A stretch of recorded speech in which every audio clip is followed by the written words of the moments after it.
दोस्तों, हम अगले संडे 3 दिसंबर को टेलीग्राम पर लाइव आएंगे। अगर आपको हमसे बात करना है या स्टोरी के बारे में डिस्कस करना है तो हमारा टेलीग्राम चैनल ज्वाइन कर लो।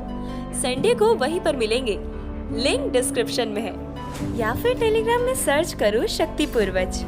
तो अगर इस चैनल पर कोई अलग टॉपिक पर वीडियो आ रही है तो इसका मतलब ये नहीं है कि हम विदुर देव की स्टोरी अपलोड नहीं करेंगे।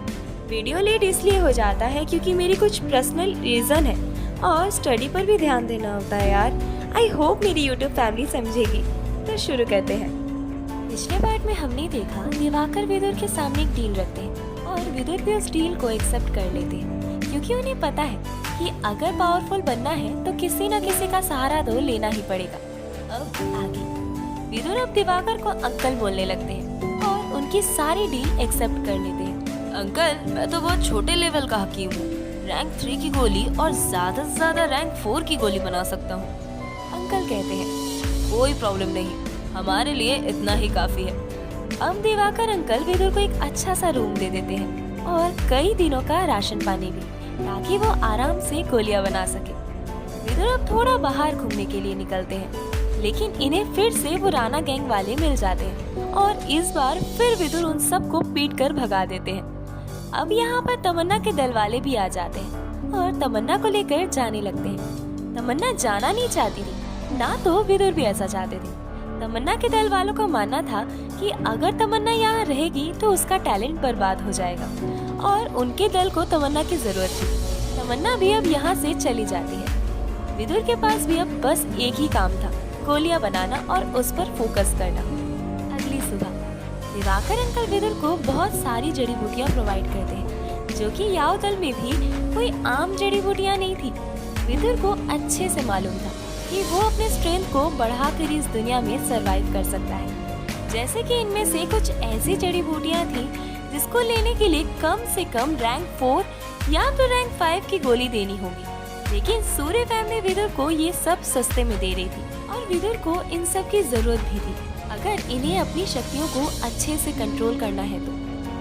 विदुर अपने रूम में वापस आते हैं और जड़ी बूटियों वाले पानी से नहाने के बाद गोलियां बनाने लगते हैं। विदुर जब भी नीलामी घर जाते थे तो एक नकाब पहन कर जाते थे ताकि इन्हें कोई पहचान ना सके। इस बार विदुर ने भी सूर्य फैमिली को स्कारलेट फ्लेम गोली दिया था।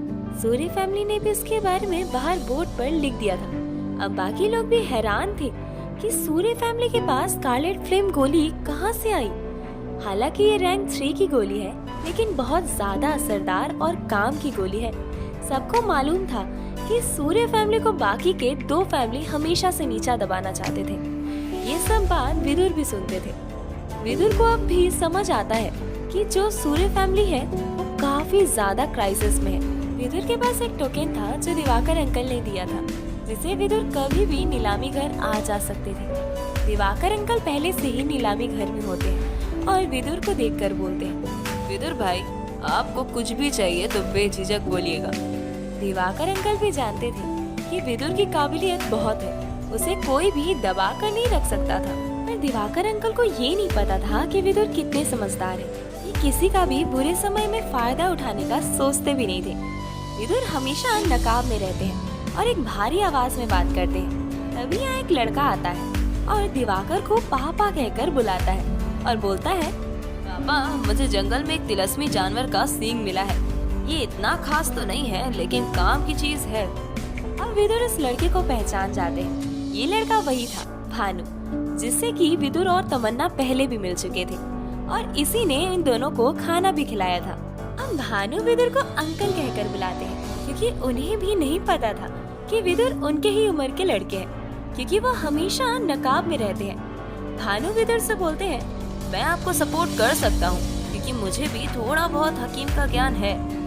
लेकिन विदुर बोलते हैं, तुम सब जड़ी बूटियाँ ला कर देना, बाकी मैं संभाल लूंगा।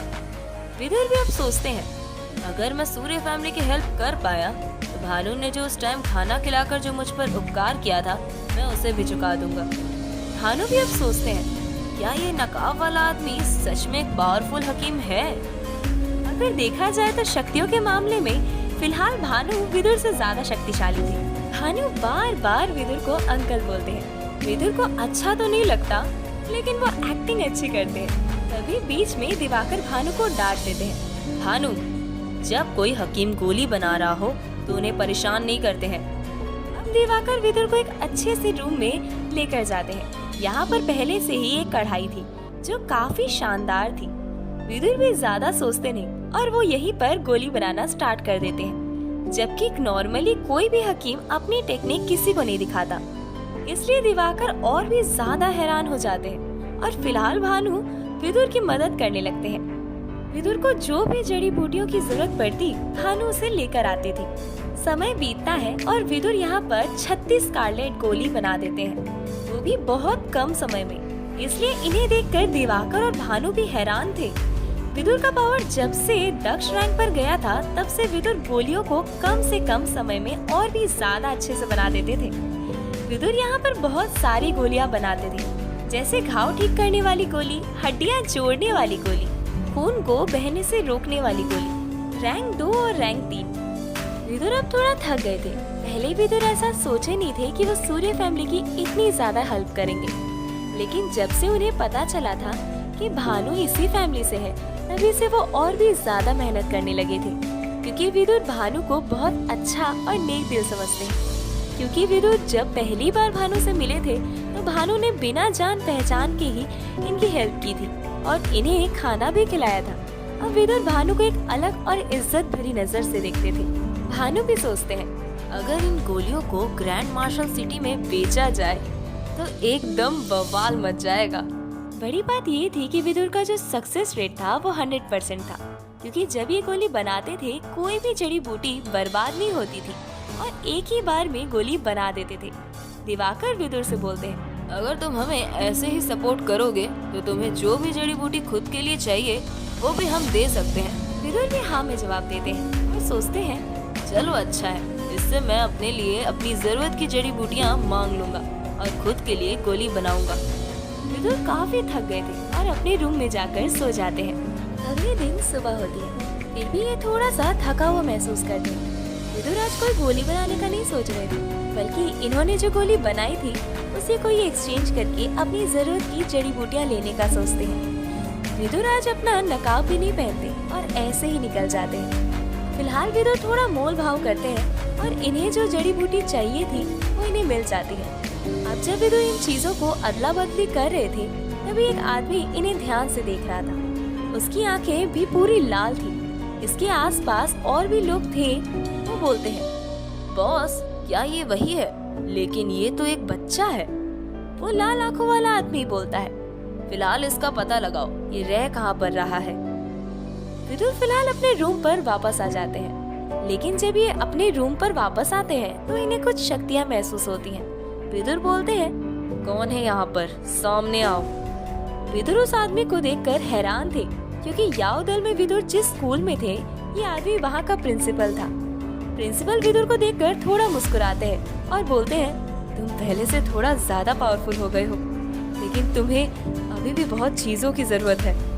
विदुर अब प्रिंसिपल की आंखों में आंसू देखते हैं। विदुर को समझ नहीं आता, लेकिन इन्हें लगता है कुछ तो गड़बड़ है। तभी विदुर को कुछ याद आता है और वो हैरानी में पूछते हैं, मेरी माँ कैसी है? अब प्रिंसिपल का चेहरा देखकर विदुर समझ जाते हैं। प्रिंसिपल बोलते हैं, विदुर हम उन्हें बचा नहीं पाए। लेकिन विदुर को भरोसा नहीं होता और वो बोलते हैं, मेरी माँ तो ठीक थी, बस उन्हें थोड़ा जख्म था और वो एक नॉर्मल सी जड़ी बूटी से ठीक हो जाती थी। विदुर अब रोने लगते हैं और इन्हें बहुत गुस्सा आता है कि 2-3 साल पहले इनके पापा चले गए और अब इनकी माँ। प्रिंसिपल विदुर को यहाँ से लेने आए थे और बोलते हैं, विदुर यहाँ उधर लौट आओ, तुम्हें बस 1 साल जेल में रहना होगा। लेकिन विदुर तैयार नहीं होते और बोलते हैं, मैं उस दल में वापस नहीं जाऊंगा जो मेरे परिवार को इंसान भी नहीं समझता। आज से मेरा याव दल के साथ कोई रिश्ता नहीं है। अब इनका एक ही मकसद था, जब भी याव दल जाऊंगा अपने माँ पापा का नाम उस प्राचीन स्तंभ पर लिखवा कर रहूंगा।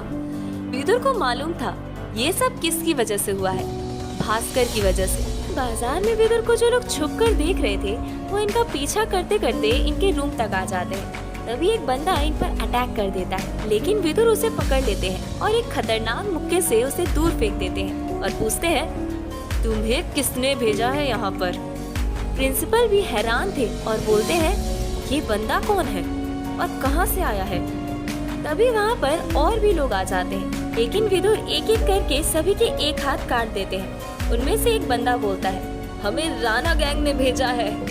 अब सीन शिफ्ट होता है और हमें विकराल फैमिली के लीडर विकराट को दिखाया जाता है, जिनके साथ एक और ग्रुप का लीडर बैठा था, जो आधा इंसान और आधा जानवर था।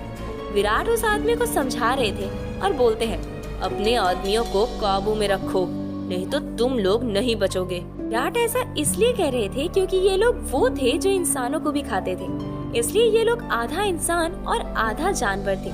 तभी वो आधा इंसान आधा जानवर वाला आदमी बोलता है, अरे मैं तो मजाक कर रहा था। अब यहाँ पर राणा गैंग का लीडर रवि भी बैठा था। ये जो विक्रम फैमिली थी, इनका रिश्ता अंधेरी नगरी से भी था, जिसे बाकी लोग इनसे काफी डरते थे। अब विराट बोलता है, शांति से रहो, हमारा मेन मकसद बस सूर्य फैमिली को तोड़ना नहीं है, बल्कि उन्हें पूरी तरह से बर्बाद करना भी है। एक आइटम ऐसा है जो अंधेर नगरी को चाहिए ही चाहिए। अब सीन शिफ्ट होता है और विदुर को दिखाया जाता है। विदुर के शरीर पर अब आधा ही सही, लेकिन शक्तियों का कवच बनने लगा था। शक्तियों का कवच केवल महादक्ष रैंक के लोग ही बना सकते थे। विदुर को फिलहाल दक्ष रैंक पर ही थे, लेकिन इनका जो वो 3 फ्लावर टेक्निक था, उसकी हेल्प से ऐसा कर पाते हैं, जिसकी वजह से इनका पावर थोड़े समय के लिए ही महादक्ष रैंक पर पहुंच जाता है। क्योंकि जब से इन्होंने अपनी माँ की मौत के बारे में सुना था, तब से इन्हें पकड़ने कोई भी आता था तो ये उसे छोड़ना नहीं चाहते थे। फिलहाल यहाँ विदुर को ये नहीं पता था कि ये जो राणा गैंग है, इसके पीछे विकराल फैमिली का हाथ है, और विकराल फैमिली में एक बंदा द्रोण रैंक का भी है। तो दोस्तों, संडे को मिलते हैं। टेलीग्राम में भूलना मत, लिंक डिस्क्रिप्शन में है। ये पार्ट यहीं पर खत्म करते हैं। अच्छा, वीडियो अच्छी लगी तो लाइक कर दो यार। तो चलो फिर मिलते हैं एक नए पार्ट में। टाटा।